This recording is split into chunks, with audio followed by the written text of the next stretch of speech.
Package being delivered. Okay, click on that got it part. Fair warning. Everything you say and do on this in this meeting will be recorded for posterity. Don't say or do or anything that you don't want everyone in the world to see. My standard warning to folks. Hey, Chuck White. Oh, you're muted. You can unmute yourself. Hey, Joe, how have you been? Good. Looking forward to your presentation. I know you've come to pretty much every Toast to Clearing the Air event at Sutter Club in Sacramento. I plan to be there again. Mark your calendar for the 23rd of February. I've got it already marked. Good. Karen, should I start us? Please do. Okay. Let me introduce myself. My name is Joe Liu. I'm the president and CEO of Coalition for Clean Air. Welcome and thank you for joining us today. I would just like to say that, you know, it is a pleasure coming to the end of this calendar year and still being here at Coalition for Clean Air after 11 years and waking up every day to protect public health, improve air quality, and prevent climate change. We are going to be talking about vapor intrusion and air quality today. And this is part of our 50th anniversary Clean Air Conversations. Believe it or not, Coalition for Clean Air was founded 50 years ago in 1971. And in fact, on the RSVP list, and I don't know if he's here, but we had one of our founding members, Ralph Perry, who had RSVP. Ralph just joined us. So Ralph Perry is one of the founding members of Coalition for Clean Air and has been a supporter and on the board for like 30 years. And he's been a supporter ever since. So back in 1971, we got going and we're asking everyone to support Coalition for Clean Air with their holiday giving, at least $19.71, but more if you want to. But in celebration of our founding 50 years ago by Ralph Perry and others, we are asking for people to donate to Coalition for Clean Air so we can keep doing these things. Here's how it's going to play out. I'm going to review a few housekeeping items. We're going to watch a short video about Coalition for Clean Air. And for those of you who have participated in these clean air conversation events, it's the same video. So, you know, bear with us. But it tells you a little bit about Coalition for Clean Air. And then we're going to hear from our moderator and our panelists about soil vapor intrusion. And then we're going to turn it over to Chris Chavez, our Deputy Policy Director, to talk a little bit about Coalition for Clean Air's recent accomplishments and goals and priorities. And there will be time for questions, so post them in the chat and we will try to get to them. This whole thing will be done within the next 55 minutes and we'll get out of here in an hour. It's going to go by really quickly. In terms of housekeeping, the speaker view tends to work better for you once we get into the panel and stuff. So please use the speaker view for the videos and the panel. And if you want to keep your video on during this event, please do. We love to see you. We're sorry we're not doing this in person, but it's turned out to be a really convenient way to gather people, a lot of people to get in a lot of meetings. So your mic, you can unmute your mic or mute your mic. We want you to mute your mic unless you're speaking. We have it in this format so that you can actually post in the chat and do private messages to people you want to interact with privately. So this is not a webinar format. This is actually a meeting format. And speaking of the chat, you know, please tell us what you're doing over the holidays, or, you know, maybe your best holiday gift ever, or say hi, whatever you want to do. Ask questions, use the chat box, please. It's a good way to let everybody know what's going on in your life. We are recording this event, as you should have been warned by Zoom, which tends to do a pretty good job, I think, of warning people about that. So don't say or do anything you don't want the whole world to see. We're probably going to post a link to this on our website eventually. And Coalition for Clean Air would like to thank the Greenberg Gluster law firm for sponsoring today's event. Someone didn't follow directions of muting. Karen's going to figure that out and mute you because she has that power. So does Brian. So look out. We wanted to thank Greenberg Gluster for sponsoring this event, making it possible. So thank you for that. And we're going to do a brief background video about Coalition for Clean Air. So Karen, go ahead and do that. The Coalition Coalition for Clean Air was founded in 1971. Californians breathe some of the smoggiest air in the world. So we got to work. We led the charge for California's smog check program for passenger vehicles, a program that reduces 100 tons of automobile pollution every day. We cleaned up school buses so that kids don't get sick. We got the toxic chemical perk out of dry cleaning. And in 2019, we followed up with SB 210, a similar smog check program for heavy duty freight, which will result in emissions reductions equivalent to taking hundreds of thousands of trucks off California roads. But we're not resting on our laurels. With your help, we're fighting to eliminate diesel use in California, to bring millions of Californians together to clear the air each California Clean Air Day, to decarbonize our economy and meet our climate goals, and to deliver healthy air to all Californians in the next decade.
So be sure to stick around because that SB 210 issue, we have a great update that Chris will be providing us at the end of this.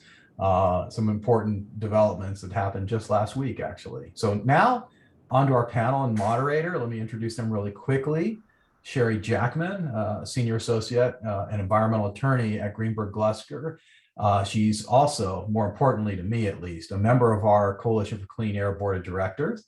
We'll also be hearing from Rafat Abbasi. He's the Chief of Discovery and Enforcement Program at the California Department of Toxic Substances Control.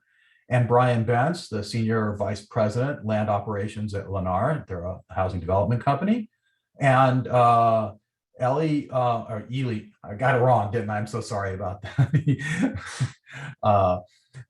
Ali Haddad, the principal consultant at Haley Aldrich, who he'll be moderating, and he helps with clients with cleaning up contaminated sites and soil vapor intrusion issues. So Ali, let me turn it over to you. Okay, thank you so much. And can you hear me okay? Yes. All right, great. So if you can bring that's fantastic. So I thought we could start first with an introduction as to what is vapor intrusion before I turn it over to the panel with some questions. And I would remind everyone as we go through the material and as we ask the panelists to answer a few questions, you can post your questions on the chat and I'll be moderating. I'll be looking at the chat and picking some questions later on in the session today to ask the panelists some of your questions. So to define vapor intrusion first, it is the migration of those vapors that have certain volatile chemicals, and those chemicals come from the subsurface, from the soil gas, and where they would have originated from contaminated soils or groundwater, and they make their way up through the formation and then enter that structure through cracks in the foundation or cracks in the slab, and sometimes also through some direct openings such as conduits, utilities. But we also have to understand that some of these same chemicals that are migrating through the formation, through the slab, may also be present in household products. They could be also present in industrial uses, but then also they could be found outside in the air that we breathe, and they may be entering also the structure. So that's vapor intrusion. That's the definition of vapor intrusion. And I thought I would put this more in context before we start asking the panelists some questions. Now, California and EPA, they have published what we call screening levels. And they're kind of like numbers. If we collect an indoor air sample and we want to compare it to something, so those are the screening levels. So both the state of California and EPA have published these kind of screening levels for certain chemicals in the indoor air. You have a couple of references that I provide if you want to get more information. One is from the DTSC at the bottom of the page. And then the other one from EPA, which is called What's Vapor Intrusion, and that's from their website. So that in a nutshell is vapor intrusion. And with that, I'm going to ask each one of the panelists to answer a first question, or maybe a round table about the importance of vapor intrusion and why address it from your perspective, from a regulatory, from a legal, or property development perspective. And maybe we can start, Sherry, with you on why vapor intrusion is important and why address it. Certainly. So I'm here to address vapor intrusion from the legal perspective. And we are legally required to address vapor intrusion under many environmental laws, given its potential for impacts to both human health and the environment. And one of the key laws that addresses vapor intrusion is the Superfund Law.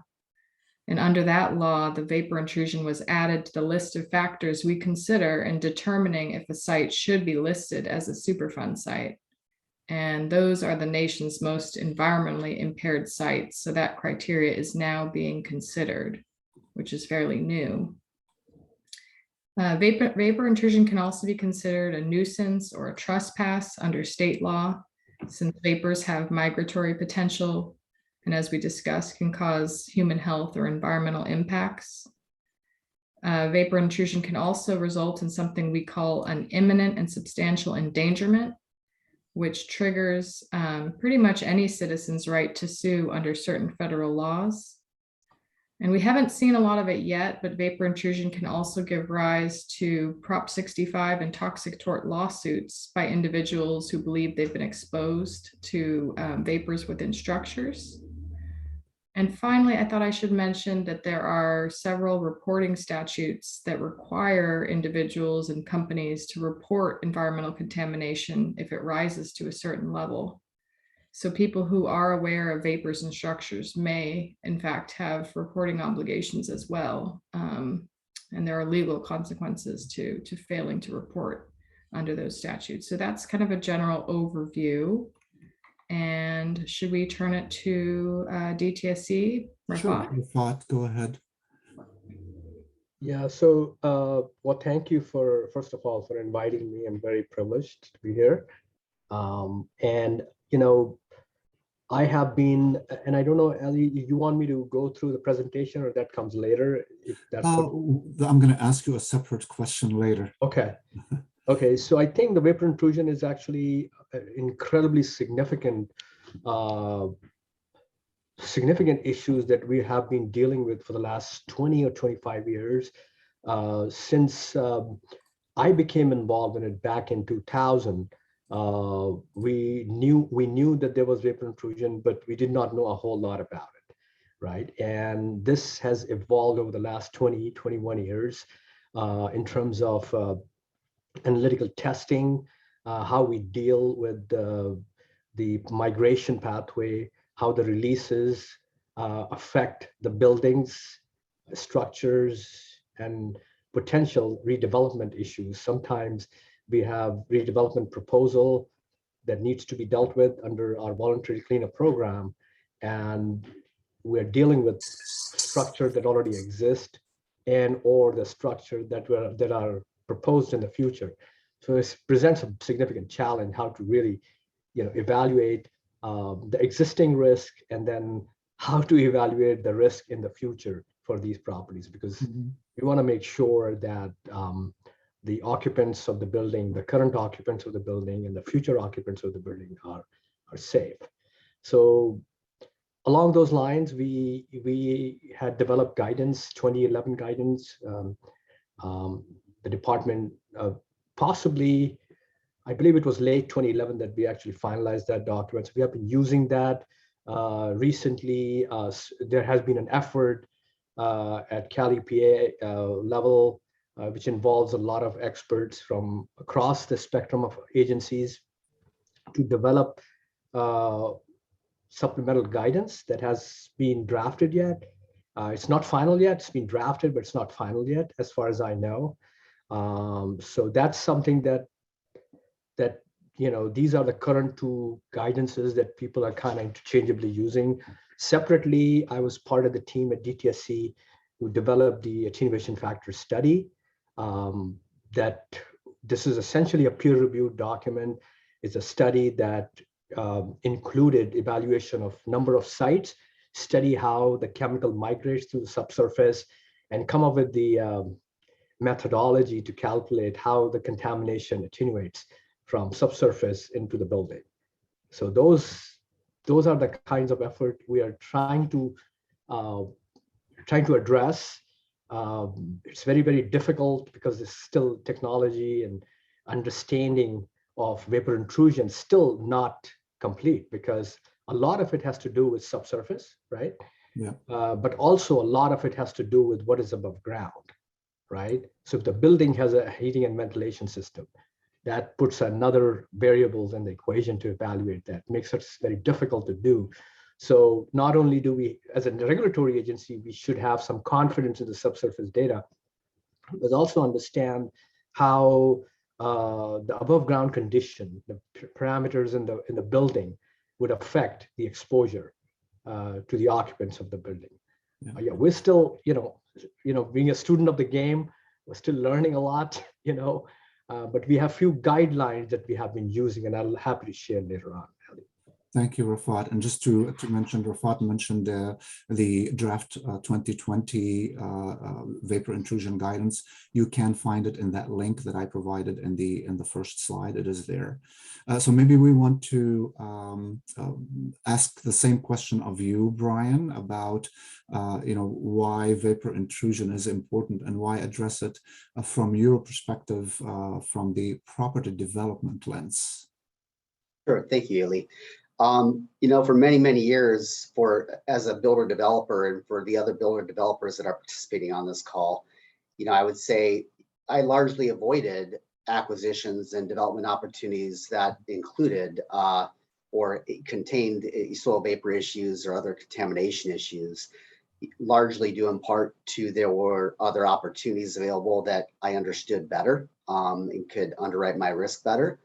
But as we move forward, the sites that have vapor issues or other chemicals of potential concern, but in this case vapor, they're becoming more and more, they're becoming a greater percentage of our land base, and largely due in part to the opportunity was there. Land is scarce to find, so we jumped in to try to understand what we were dealing with soil vapor issues.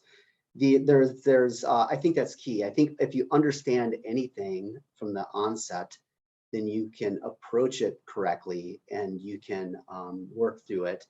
And this is one of the, I think what my position now on soil vapor opportunities, I'm going to call them opportunities, is it is, in my opinion, it's a rare opportunity where I think you can provide, arguably in many cases, a triple bottom line, which isn't always the case, and that would be defined as we're able to come in and build some typically in urban and previously commercial industrial areas, high density. So we're able to come in and we're able to clean up a site, which is an environmental benefit, to reduce risk to human health and safety. And then we're able to then move forward and to typically build a higher density single family home or a multifamily home, typically multifamily in this case actually, and provide housing to at a price point because of the physical location in a lot of these former industrial areas or commercial areas that meets the needs of the workforce housing and many of the arena needs that some of these cities are up against. So we absolutely view this now as certain locations as opportunities that we can work through. And DTSC has been wonderful in helping me along the way with understanding some of the programs that they have out there, such as CLARE agreements and other programs that provide the knowledge and the confidence that a builder developer needs to be able to move forward into dealing with soil vapor gas issues. So what I once saw as something that I'd rather avoid, I now look at each and every opportunity with a different lens. Thank you very much, Brian and Sherry and Rafat. So I'm going to ask Rafat a question next. And I know, Rafat, you have some slides, and Karen, you can bring those up. And this is a pre-prepared question, but I think it's important for those who are listening in. Sort of, Rafat, the question for you is to give us a regulatory update on DTSC's priorities. And I know that you alluded to some of them in the previous question, but maybe in 5 minutes, you can give us a quick regulatory update on what are the priorities from the DTSC standpoint. Thank you, Ellie. I'm happy to do that. I know vapor intrusion is something really, really interesting to all of us, but what I have been involved and what our management has been involved in what we call SB 158. I don't know if you're familiar with it. It just got passed in June, and it allocated about $500 million to the department to issue grants, right? And then also develop, investigate and remediate sites in vulnerable communities. So that's what our efforts have been focused on for the last at least 7 months. I have been spending most of my time building up the discovery enforcement program. You see the pie chart here. It actually talks about the allocation and the apportionment of allocation among different programs at DTSC. So on the first in the wheel, you look at the equitable community revitalization grant. That's about $270 million out of 500. Then there's a discovery enforcement program that I'm part of, and I've been heading that for the last 6-7 years. We're just building the foundation on it. That's about $148 million there. Besides that, there are smaller programs, technical assistance grants program. It's not being developed yet. It's about $4.5 million. Community benefit agreement is part of our enforcement, and in 6.8 and discovery enforcement program. That has an allocation about $2 million, still being developed. Doesn't really have its foundation yet. Workforce development, essentially where ECRG, that is the $275 million I talked about and $148 million I talked about. That's the program. Those are the programs that will provide support or synergy to develop workforce development program in the communities that we're going to be working on. Mm-hmm. What it means is that it will it will train individuals from those communities, hopefully in careers, right? And in job training, and integrate them into ECRG and discovery enforcement program at DTSC. Or pursue other opportunities, other career opportunities outside of the department's purview, right? So in other words, train them in careers outside of environmental field, right? So that program still, it's got $4 million. It's got largest allocation historically, has never been this large before. And it's actually larger than US EPA Region 9's allocation. So I just want to let you know, this is really, really big for us. And then there's orphan sites program. I don't know, some of you are familiar with that, but some of you might not. Those are the sites we either don't have responsible party, or just responsible party is not viable. We have inventory of those sites.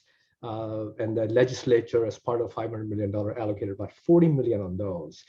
And then, of course, the Environmental Justice Advisory Committee, that funding is still being worked out, how much will be allocated to that. So this is essentially what we have been working on in the last 6 months. This is a very exciting time for our department. I'm very excited to be part of that team who is building the foundation of $500 million initiative for the governor's SB 158. Thank you, Rafat. Now let's switch back to maybe a little bit more to vapor intrusion. And I would ask each one of you from your own experience and again, from your own perspective, what are some of the technical, legal, regulatory, or managerial approaches, some best management ideas that you have used in addressing vapor intrusion? And maybe we can start with you, Brian, and then go to Sherry, and then to Rafat.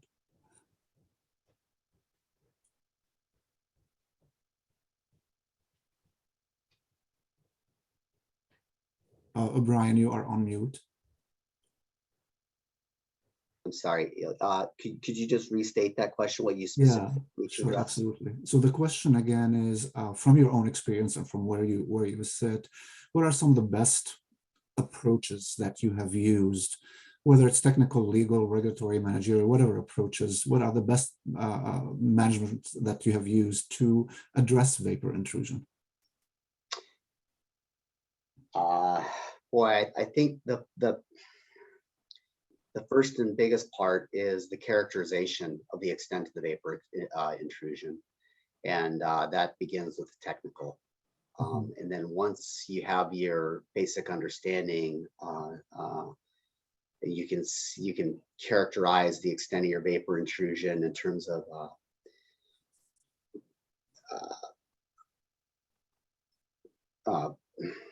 the extent of it. Then taking that, my program then would be to have a meeting with DTSC and kind of start to get some feedback on what a path forward might be. Does that, what would be the approach? How is it viewed? Defining is the cause of the vapor intrusion on property, or is it coming from another source? And determining that up front. So the process that I undertake typically starts with the technical investigation and then the feedback from DTSC typically. So what I'm hearing, Brian, is that it is make sure that we have the best science forward, but then also there's more than one person with the decision-making process, and involve them in the decision-making, and so that they are part of it. Okay. Yes, and I'm an advocate of involving DTSC. They're saying that they're going to be the governing agency early on, as soon as we can characterize and get to a basis of understanding of the extent of the soil vapor issue. But as with any issue, if you can't characterize it and clearly define it, it's difficult to get direction and guidance, or to give direction and guidance. So Rafat, you want to go next, or I'm not sure. It doesn't matter. It doesn't matter. The order does not matter. I'll try. Okay, I think Brian is absolutely correct. Yeah.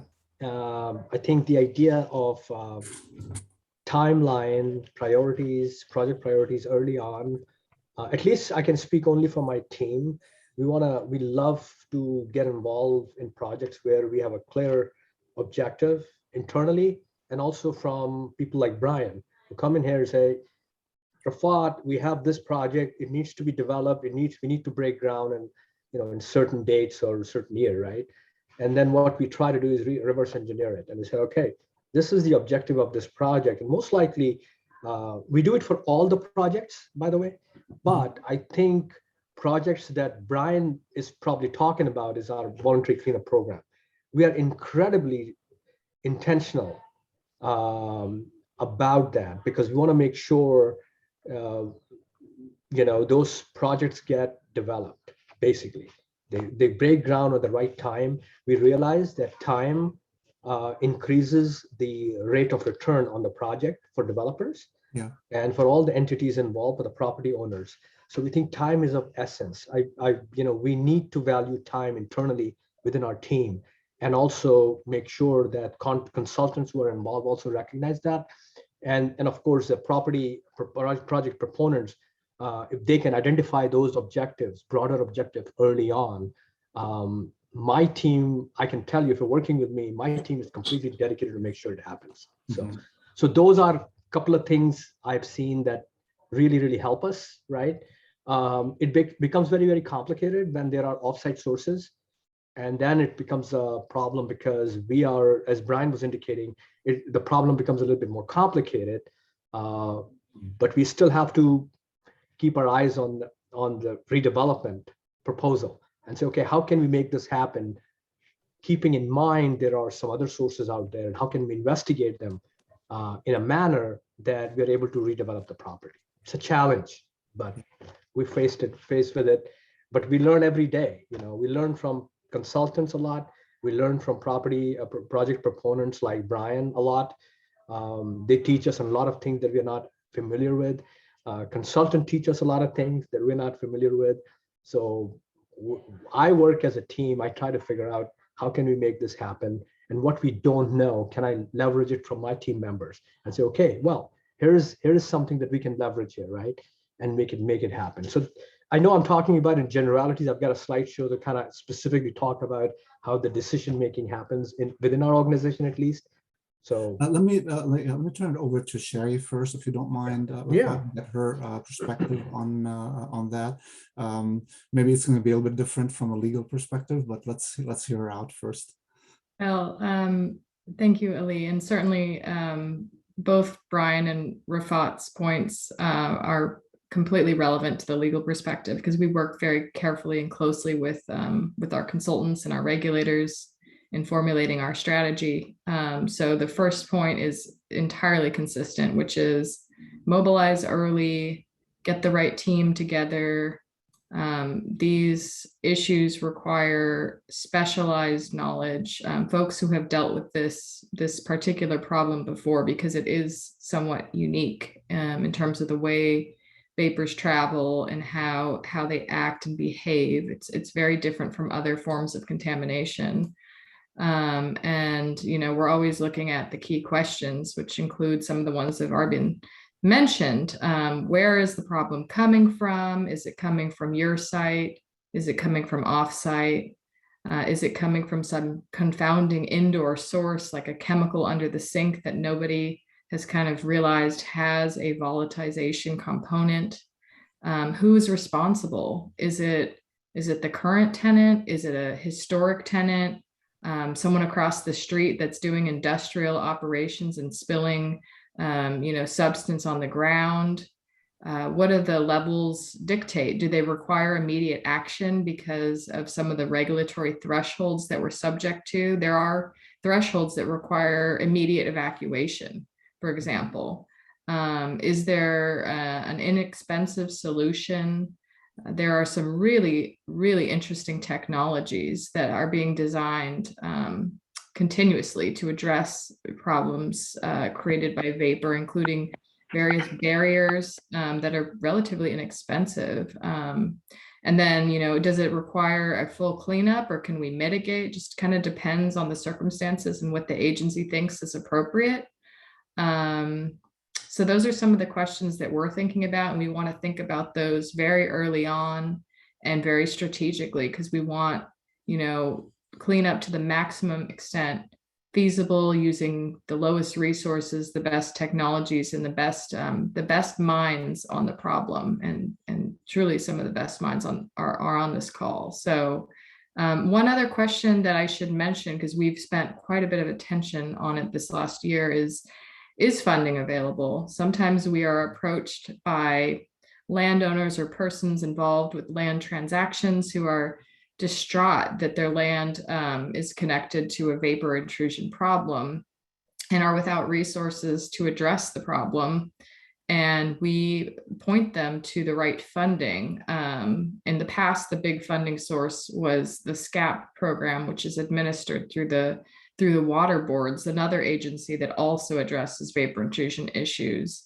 But now, as you've heard from Rafat, we have this really new and interesting funding source that could provide, you know, a lot of funds to clean up impacted property and help, you know, landowners that maybe don't have the means to fund it themselves get that property ready for reuse. So those are, you know, really important questions. We found millions of dollars in funding for some of our clients, and it's been just a great way to get things to where they need to be. Thank you, Sherry. Rafat, maybe, and I'm going to ask Karen to bring the slide up that you prepared. And I'm watching the time, but if we can spend maybe 2-3 minutes on that slide.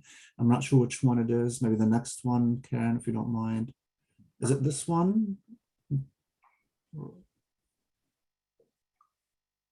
Rafat, you may be on. Just next slide. I think people are pretty familiar with the risk threshold.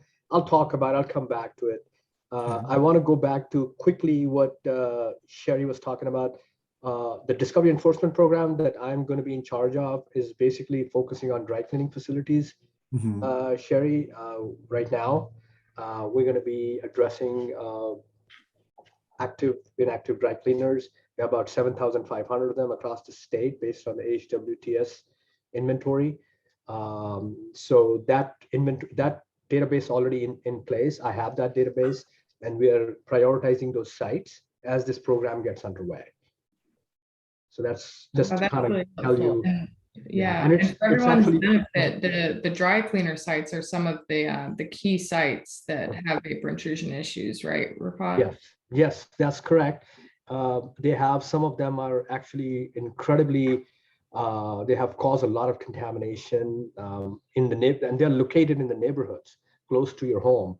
And that's really where the problem, you know, it becomes really, really significant for us, because the residents and sensitive receptors are actually exposed as a result of those operations. We also recognize, Sherry, you mentioned that, it's a great point, that the function of our program, Discovery Enforcement, is to take enforcement, but also recognize that there are small businesses that they may not have resources.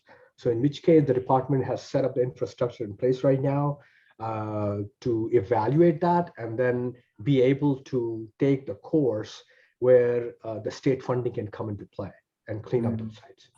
Okay. So I just want to kind of get that out of the way. I think, you know, I want to make sure that we have enough time to get questions from the audience. And just as a reminder, I'm seeing some questions being posted now, but you can ask your question in the chat, and I'm going to take a look at some of them. But very quickly, and I'm going to ask one person. I'm going to pick Sherry, you, as to, you know, we talked about best practices and regulatory update, but maybe can you pick 1 or 2 challenges that you encounter when you are addressing vapor intrusion? Certainly. And some of them I've kind of given you a preview on, but I think the key issue, and I know you're aware of this issue too, Ali, because we've dealt with it together, is that first question, which is, where is the problem coming from? So you can imagine when there is vapor in a building that it is not easy to trace the source. So we have engaged with several clients in this very sophisticated search for the source. And sometimes the source is indeed the subsurface and contaminated soil and groundwater and historic legacy dry cleaners, slop spills, that kind of stuff. But sometimes it's sort of a surprising result. It can sometimes be things like building materials have quite a potential for volatilization, especially ones that were produced with significant VOCs, carpeting, cleaning products. One that's really always fun to to tell you about is gun cleaner is apparently pretty significantly laden with TCE, or maybe even pure TCE. Dry cleaned clothes. So there's this search and this question in the beginning of, is this a real VI, vapor intrusion problem? Or is there just something in this building that's causing a hit? Because really small things can cause big problems at times. So I would say that's been one of the biggest challenges for us, is just figuring out, where it came from, and then the what to do about it. As soon as you're in the right hands of the right consultant, that becomes much easier, in my opinion. Okay. Thank you, Sherry. I'm going to turn over to some questions that I'm seeing in the chat. And the first question I'm going to ask maybe to Rafat. Can you discuss the difference between the different types of vapors, such as BTEX versus chlorinated solvents? Okay. So the BTEX is basically emanates from the petroleum product, mostly underground storage tanks, and chlorinated solvents are basically from dry cleaners, chrome platers, and other operations, degreasing operations, large industrial facilities. So there's a variety of sources for chlorinated solvents. For BTEX, primarily, we have seen it mostly from the underground storage tanks. How do they behave in the environment? BTEX, I can tell you they're relatively biodegradable under aerobic conditions, so they degrade pretty readily. Chlorinated solvent, while I should not say that they do not degrade, they do under certain aerobic conditions, but they're a little bit more recalcitrant. In other words, it takes a long time for them to degrade. So the fate and transport also takes into consideration the molecular weight and things like that. So the scientifically, chemical properties are a little bit different. So that makes them really, really unique. And their investigation method and cleanup is also different. I don't know if I answered the question, Ellie. I would also add to that, and this goes back to what Sherry was saying, with petroleum products such as benzene, you can find it everywhere. If you collect a sample outside, you will detect benzene, and it's going to be a challenge as to, is that coming from the outside, or it's coming from vapor intrusion, and how much is coming from vapor intrusion. So chemical, it depends on the chemical as to whether it's household product use or industrial use. Whereas with some chlorinated solvents, not as commonly used in household products. I wouldn't say that they're not, but some are more used than others. So thank you, Rafat. I'm looking to another question. I'm not sure the answer to this one. Are there? So there's a question about crematoriums and whether or not those would be affecting, I guess, the pollution in the surrounding air or in the subground. I haven't had that question, but anyone on the panel would like to address that question? I know if it's crematorium, it's whatever is on the outside, it's going to affect basically the outdoor air, but not necessarily the vapor intrusion itself. Does that make sense? Because it's going to be like a point source going from the crematorium into the outside air. So we would have to address whatever are residual chemicals coming from the crematorium as to whether or not, what's the background in the outdoor air when we assess the indoor air pollution. Okay, let me see if there are other questions. Have changes been made to dry cleaning processes to prevent vapor intrusion in the future? You want me to take that on, Ellie? Sure. Okay, so yes, so there has been a lot of, so we are not the regulatory agency does that, but having familiar or being a primary author of writing a dry cleaning policy for the department, I'm familiar with a lot of processes that are involved. They have been changed. They have had significant changes to the processes so that the emissions from the machines that they use are not significant or minimized or almost zero. So that has been regulated by Air Resources Board and South Korea Air Quality Management District. So they manage that. The use of perchloroethylene is going to be basically banned come 2023. So no longer 2023 will be used, perchloroethylene will be used in dry cleaning operations in California. That's what the existing proposal is. It basically outdates it. So that's hopefully answer the question. Thank you, Rafat. Also the California Air Resources Board, they do analyze the outdoor air, and they've been doing this for many years. And when you take a look at the trend of perchloroethylene and even benzene concentrations throughout the years, they have declined significantly. And that's mostly because of those controls that are being used and also substitution of different chemicals instead of certain compounds. All right, and let's see what else.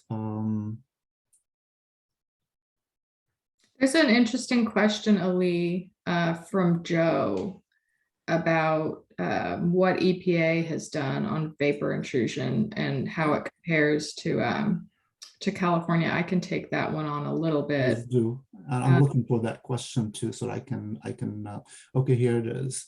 Can you discuss what EPA has done on vapor intrusion? Is their approach comparable to California agencies? Yeah, and so anyone working in this space heavily knows that the California regulators are actually, promulgating guidances and levels that are typically lower than what the federal EPA had initially, designed. And then EPA is now in many cases following the stricter standards that the California agencies are recommending in California sites. And so it's really kind of consistent with a theme that we see in this country, which is California leading the way with kind of stricter standards, and then sometimes the federal government adopting them. So it's kind of an interesting process, Joe.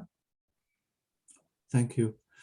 It's also interesting that, I practice vapor intrusion in several states, and I spoke earlier about screening levels or screening values for indoor air, and they do differ per state. So they're not homogenized across the country.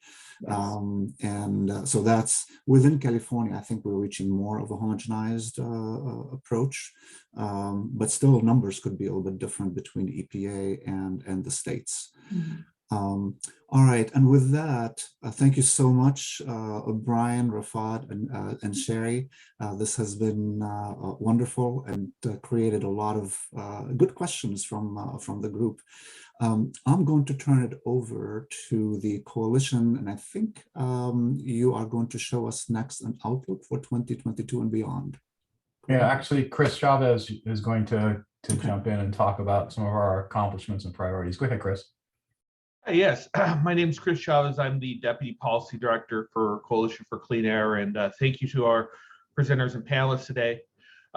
So looking ahead requires looking actually at this past year and seeing where we're at, where we've come to. And 2021 was a very eventful year for air quality advocacy. In terms of accomplishments, there have been actually quite a few this year. In December, just a few weeks ago, CARB approved new rules that will create a heavy-duty truck smog check program and begin the process of transitioning small off-road engines like leaf blowers to zero emissions. These actions are the biggest initiatives taken by CARB in decades and will lead to thousands of saved lives. At the South Coast AQMD, which is the local air quality regulator in Southern California, the district passed the warehouse indirect source rule, as well as a new rule on refineries that will begin the process of phasing out the reclaim program and go towards actual rules that require actual emission reductions. These two protections, though not perfect, will lead to some of the largest emission reductions ever seen in Southern California. In the San Joaquin Valley, they are beginning the process of phasing out agricultural burning, which is a significant source of particulate matter. And the San Joaquin Valley has the worst air in the nation when it comes to particulate matter. We also saw historic amounts of public and private investments in clean transportation, including passenger vehicles, medium and heavy duty trucks, as well as transit and shared mobility. Looking ahead to 2021, our priorities include following up on 2022. Our priorities include following up on 2021's investments in clean transportation with additional investments that prioritize equity, both in terms of vehicles and charging and fueling infrastructure. We're also going to continue to advocate for a state implementation plan that puts California on the course to healthy air and that meets air quality standards. Rules that drastically cut air and climate pollution from cars and trucks and locomotives still remains a big task ahead. This also includes the updates to the CARB's advanced clean car rules, as well as an indirect source rule for the San Pedro Bay ports. And then lastly, we're going to continue to advocate for reducing pollution from transportation projects. And working with our transportation agency, and as many of you know, Dr. Liu is a member of the California Transportation Commission, pushing the transportation agencies to prioritize for the reducing harmful emissions from traffic capacity expansion projects and any sort of traffic project that the state funds. So that's a quick look at our work this past year and what we're going to continue to work on, and certainly happy to take any questions or share any additional information you may need.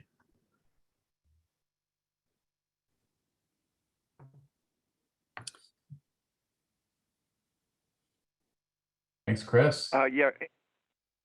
Oh, anything on LiDAR to access LiDAR communication satellites?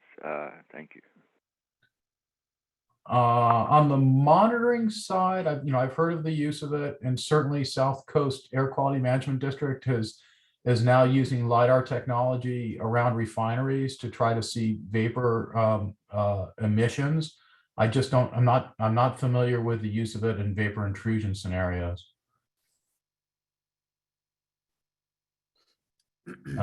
Anyone from the panel have an answer to that? A LiDAR, DTSC playing with that technology? It's pretty amazing. It really is amazing technology.